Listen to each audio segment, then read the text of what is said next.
دعا کرتے وقت اس ذات سے نا امید نہ ہونا جو 70 ماؤں سے زیادہ پیار کرنے والا اللہ ہے۔ رات کے بعد صبح کا آنا اس رب کی رحمتوں میں سے ایک نشانی ہے کہ اندھیرا چاہے کتنا ہی گہرا کیوں نہ ہو اس کے آگے روشنی ہے، بس آپ کبھی مایوس نہ ہونا۔ پھر ہم پر واجب نہیں کہ اس رب کی تسبیح کرے جو اندھیرے کو روشنی سے بدلنے کی طاقت رکھتا ہے، اور شکر کا سب سے احسن طریقہ تو نماز ہے۔ اگر اللہ کہتا ہے کہ مشکل کے ساتھ آسانی ہے تو یقین رکھنا، کیونکہ اس کی کہی ہوئی بات کے ذرے ذرے میں بھی اس کی کوئی حکمت چھپی ہوئی ہے۔ اللہ جانتا ہے، آپ نہیں جانتے۔ جو رب کنویں سے نکال کر یوسف علیہ السلام کو مصر کے تخت پہ بٹھا سکتا ہے، بھروسہ رکھو وہ رب تمہارے غموں کو بھی خوشیوں میں بدل سکتا ہے۔ خلوص اور اچھائی اپنے الفاظ میں نہیں بلکہ اپنی نیت اور فطرت میں پیدا کرو، تاکہ تم لوگوں کے عیب نہیں ان کی خوبیاں دیکھ پاؤ۔ بے شک یہ عمل تمہاری بخشش کا وسیلہ ہے۔ ایک شخص نے امام مالک بن دینار سے عرض کیا کہ مجھے وصیت کیجیے، تو انہوں نے فرمایا کہ اپنی تنہائیوں میں اللہ سے ڈرتے رہنا۔ جو جتنی شدت سے مانگتا ہے اسے اتنا شدید انتظار کروایا جاتا ہے۔ پتہ ہے کیوں؟ کیونکہ اللہ کو اپنے محبوب بندے کا مانگنا شدید پسند آ رہا ہوتا ہے۔ خود کو دعائیں مانگنے کا عادی بناؤ، کیونکہ دعائیں بہت قیمتی شے ہیں۔ اندھیروں میں راستے دکھا دیتے ہیں، زخموں پر مرہم رکھ دیتی ہے۔ دعاؤں کی قبولیت اور معجزوں کے اشارے اللہ تعالیٰ یوں دیتے ہیں کہ نہ ہمارے دل کو انتظار سے تھکنے دیتے ہیں اور نہ ہماری زبان سے دعاؤں کا سلسلہ رکنے دیتے ہیں۔ توبہ ایسا دروازہ ہے جو موت کی ہچکی تک کھلا رہتا ہے۔ دعا ایسا عمل ہے جو تقدیر کو مات دے سکتی ہے، اور ضمیر ایسا ساتھی ہے جو ہمیشہ حق کی راہ دکھاتا ہے۔ اور کیا ہی خوش نصیب ہے وہ جس کا دوست قرآن پاک ہو۔ مشکل وقت میں بھی اللہ تعالیٰ کی ایک بڑی نعمت ہے کہ انسان اس میں صبر اور شکر کرنا سیکھ جاتا ہے۔ اللہ سے شدت سے دعا کر رہے ہو لیکن ابھی تک قبول نہیں ہوئی تو اداس مت ہو۔ ایک تو اللہ تمہیں مانگتا دیکھ کر خوش ہو رہا ہے، دوسرا وہ تمہیں بہترین وقت پر دینا چاہتا ہے۔ تم یقین کے ساتھ دعا کرتے رہو، قبولیت ضرور ملے گی۔ قسمت تو اللہ نے لکھی ہے، پھر غلط تو ہو ہی نہیں سکتی۔ ہمیں تو رب پر یقین رکھنا ہے، قسمت کو کبھی برا نہیں کہنا۔ دیکھنا تمہارا یہ یقین بہت جلد خوشخبری لائے گا۔ حضرت علی نے فرمایا، 3 چیزیں انسان کو اللہ سے دور کرتی ہیں: اپنے اعمال کو زیادہ سمجھنا، اپنے گناہوں کو بھول جانا، اپنے آپ کو سب سے بہتر سمجھنا۔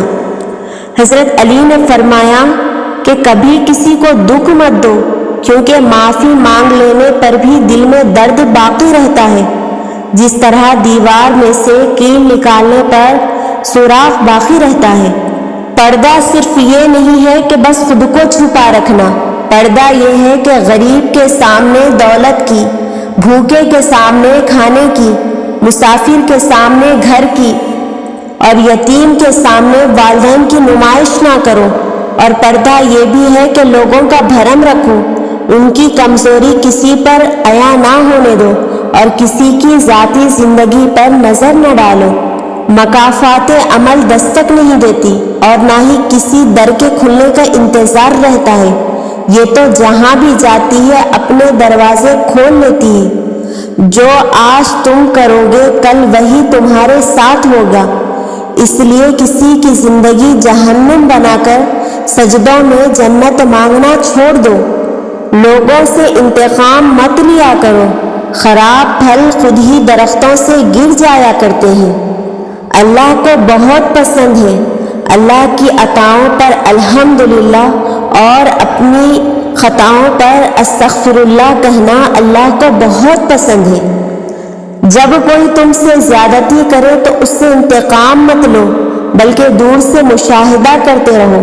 تم دیکھو گے کہ تقدیر عجیب انداز میں اس کے ساتھ حساب بے باک کر دے گی۔ وہ مہلت دیتی ہے، نظر انداز نہیں کرتی۔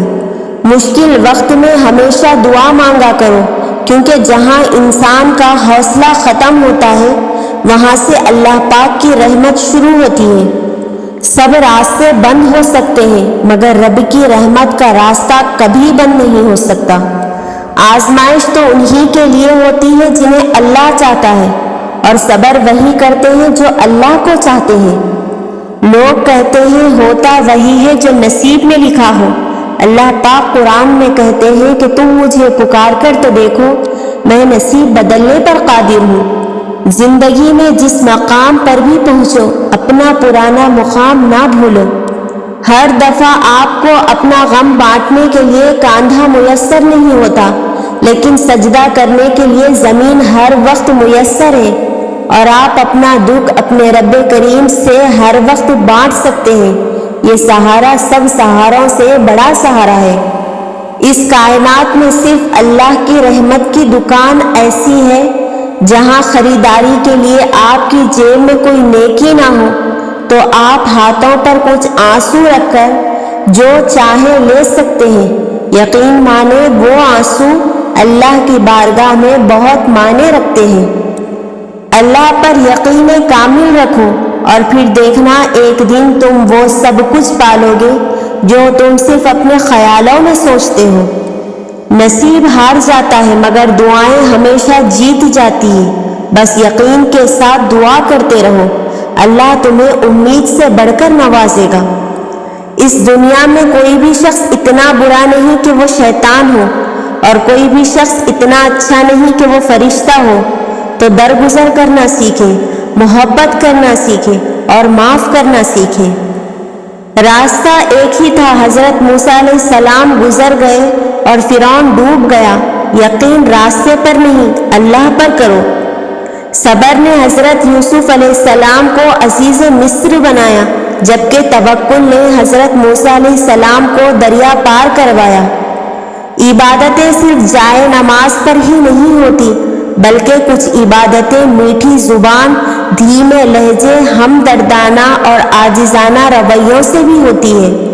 سورہ مریم سکھاتی ہے کہ جب انسان کا یقین اپنے رب پر مضبوط ہو اور آگے کی منزل کا پتہ بھی نہ ہو اور نہ ہی راستے کا، تو اللہ تعالیٰ کوئی نہ کوئی وسیلہ بنا کر بھیج دیتا ہے جو ناممکن کو ممکن بھی بنا دیتا ہے، چاہے ہر طرف مصیبتیں ہی کیوں نہ گھیر لیں۔ دنیاوی امور میں دوسروں سے اپنا موازنہ مت کریں۔ کم پہن لے، سستا پہن لے، سادہ کھا لے لیکن حلال کھائیں۔ شرم اللہ سے کرنی چاہیے، بندوں سے نہیں۔ ماں باپ ان درختوں کی طرح ہوتے ہیں جن کے سائے میں اولاد راج کرتی ہے۔ اللہ تعالیٰ پر توکل اور یقین سے ہر ناممکن بھی ممکن ہو جاتا ہے۔ آپ صبر کی انتہا کر دیں، اللہ تعالیٰ آپ کو وہ چیز معجزے کے طور پر عطا کر دیں گے۔ تم ہر شخص کو خوش نہیں کر سکتے، بھلے تم اپنا سکون کسی کے لیے کتنا ہی برباد کیوں نہ کر لو، پھر بھی وہ شخص تمہاری نیت یا تمہاری مخلصی میں کوئی نہ کوئی نقص نکال ہی لے گا۔ اللہ تعالیٰ پر اعتماد ہر بلندی کی سیڑھی ہے۔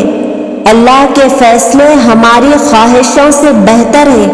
بدگمانی میں اتنی طاقت ہے کہ یہ انسان کا ذہنی سکون برباد کرنے کے ساتھ ساتھ ایک دوسرے سے جڑے گہرے تعلق کو کچھ لمحوں میں ختم کر جاتی ہے۔